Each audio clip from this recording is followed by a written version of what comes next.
Hi everyone, I'm Guo, and I'm joined with my group Yuxuan, Hassan, and Melinda. Together, we will discuss trade-offs between consolidated or subsidiary reporting for conglomerates.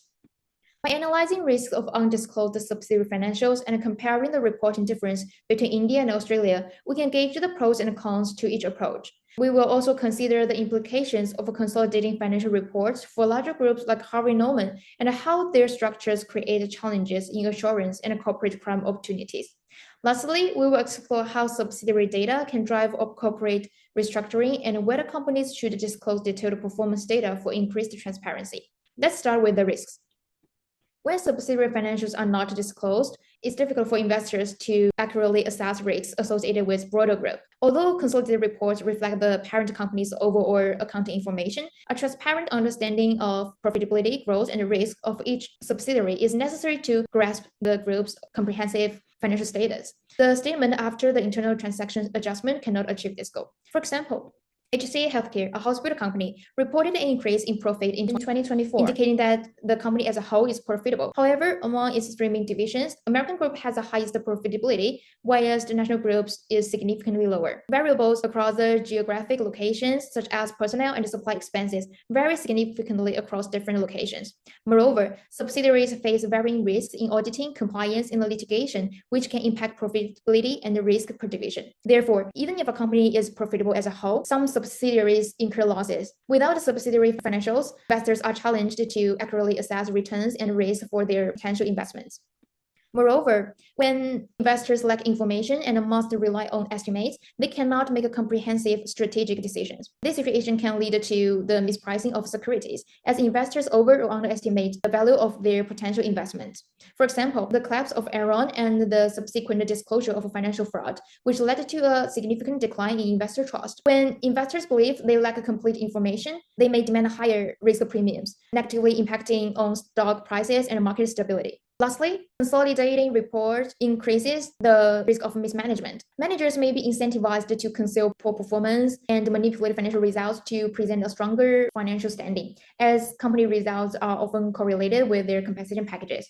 Hence, this lack of transparency can lead to fundamental disagreement between management and investors, further complicating the investment environment. Such disputes can result in significant financial losses for investors who are unaware of potential problems within subsidiary. Subsidiary statements reflect the company's revenue and cost in various industries and regions. They provide a further subdivision of the overall profit. Therefore, companies must prioritize the transparency of financial reports to maintain investors' interest and stable investment environment. Yuxuan will now take us through the difference between Indian and Australian reporting procedures. Thanks, Guo. Now, I'll compare India's and Australia's reporting requirements for subsidiaries and evaluate whether Australia should adopt a similar approach, even above discussion on investor risk and further reasoning. Let's start with India. Under the Companies Act 2013 and Indian accounting standards, large companies like Reliance Industries are required to publish standalone financial statements for each material subsidiary. This includes their income statements, balance sheets, and related party disclosures, which are made public available. These requirements aim to increase transparency and accountability, especially in India, where internal capital markets play a key role and external markets are less developed. In Australia, SB 10 mandates the preparation of consolidated financial statements for the group as a whole.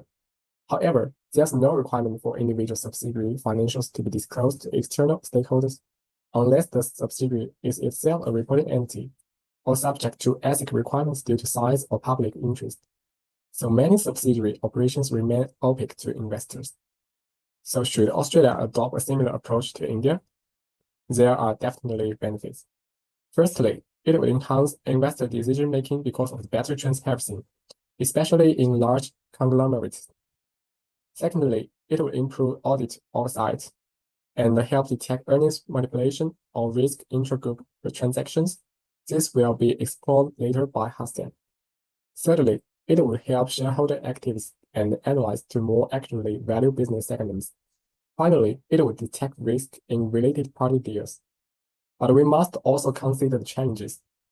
Preparing separate financials for each subsidiary would increase compliance costs, especially for multinationals with hundreds of entities. It may also lead to information overload. making it harder for users to interpret the data. Finally, some subsidiaries may operate in sensitive areas, where full disclosure could affect business strategy. Overall, a balanced approach could be for Australia to mandate subsidiary-level disclosure only for material subsidiaries or those involved in related party transactions, which would align transparency with practicality. Hassan will now discuss implications for consolidated reporting for large conglomerate groups. Thanks, Yuchuan.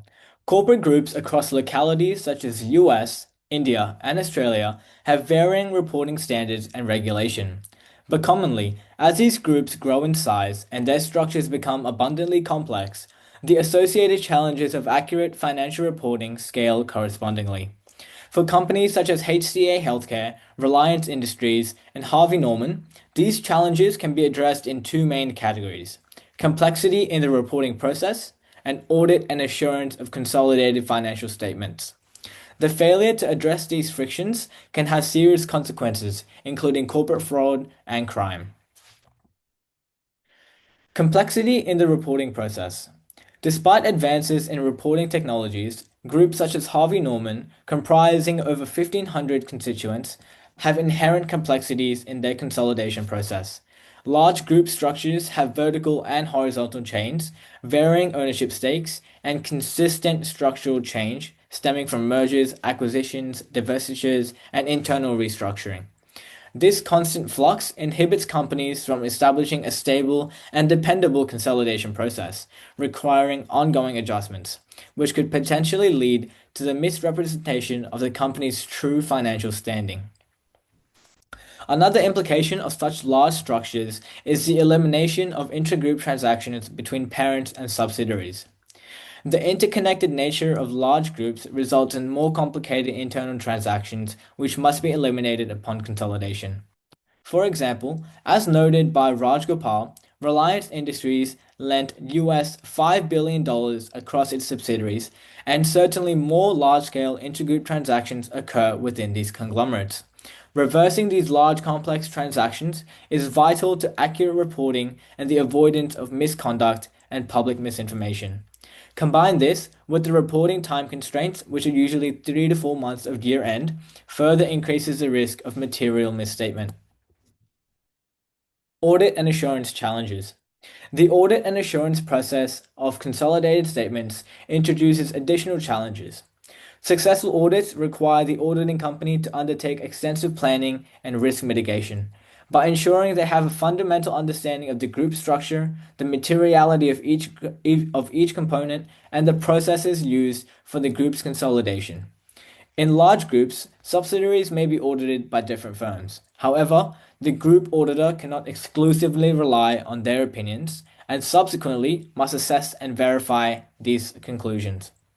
These processes take time and resources and can be subject to error, further complicating the assurance of financial consolidated statements. The combination of both reporting complexity and associated challenges with auditing them increases potential opportunities for firms to engage in fraud and misconduct. As Choi indicates, central companies with large and complex structures are more likely to commit corporate fraud related to unfair intragroup trade. Exploiting this interconnected nature and the consequent auditing blind spots, entities may inflate profitability, misrepresent financial positions, and engage in other acts of financial manipulation. Next, by collating the risks to investors, weighing up Indian and Australian reporting methods, and the implications of large group consolidations, Melinda will now address shareholder activism and their impact on corporate restructuring. Thanks, Hassan. Shareholder activists are a subset of shareholders in a publicly traded corporation that use their rights within the corporation to bring about change to the corporation structure. Many factors drive their need to make this change, such as dissatisfaction about the company's performance, wanting a change in strategy, or a higher return in dividends. They push these changes in many ways, using tactics like public media pressure and litigation threats. A company's subsidiaries' performance can be one of the factors that drive shareholder activists. Seeing the subsidiary level performance data can be used by shareholder activists as evidence to push for changes in strategy or corporate restructuring. By using this data, activists can see which subsidiaries of the company are underperforming and leverage underperforming subsidiaries to advocate for change in these areas. Without this information, it would be unclear to the shareholders what parts of the companies are underperforming. Take, for example, Trian Fund Management and Disney. Trian was Disney's fifth biggest shareholder with a stake of about 1.77%, and they had sold their stake in 2024. Trian made a proxy contest, a paper made to influence other shareholders to change their mind about Disney, detailing many reasons of why they believe Disney had lost its way. One of their main points was about Disney's streaming service Disney Plus. Disney Plus is a subsidiary of the Walt Disney Company, and Trian leveraged its financial data, comparing it to other popular streaming services like Netflix to show clear evidence of the subsidiary's underperformance as compared to the group's other branches. Shareholders are an important part of a company. Not being transparent with them can cause shareholder activists to push for more information and put pressure on the board. An absence of this data could be seen as a company trying to hide the true performance of their subsidiaries and cause speculation amongst shareholders, which could lead to proxy contests or other ways to sway shareholders away from the company. As mentioned by Yuxuan, it would be beneficial to both the company and shareholder activists if companies implemented mandatory subsidiary level disclosures only for material subsidiaries. By only disclosing these reports, the company is able to balance a level of transparency with the shareholder activists without overworking themselves.